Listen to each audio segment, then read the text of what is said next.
ఈరోజు ప్రత్యేకించి ఈ ఫిల్మ్ నగర్ దేవాలయ సముదాయానికి రావడానికి కారణం ఇక్కడ కొత్తగా 3 దేవాలయాలు ప్రారంభం అయింది.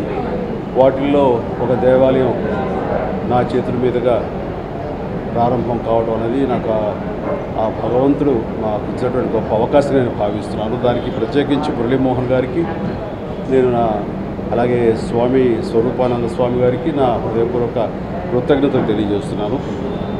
అండ్ ఇది ఒక పక్కన ఉంటే ఈ రోజున ఇది సమయం కాదు, ఇది అలాంటి సందర్భం కాదు, రాజకీయాలు మనం మాట్లాడకూడదు.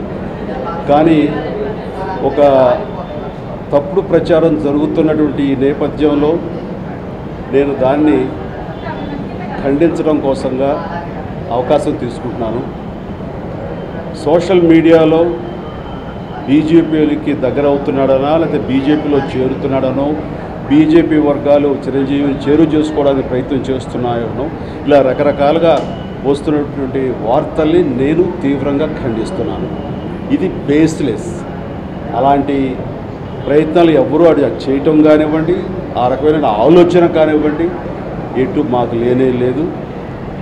రాజకీయాల్లో ఉన్నంత వరకు కాంగ్రెస్తోనే ఉంటాము, కాంగ్రెస్తోనే నా రాజకీయ జీవితం ముడిపడి ఉందని చాలా ఖచ్చితంగా చెప్తున్నాను. ఇంకా ఇలాంటి వార్తలకి అవకాశం లేకుండా మీరు దీన్ని సమాప్తం చేయాలి, ఫుల్ స్టాప్ పెట్టాలి. Thank you.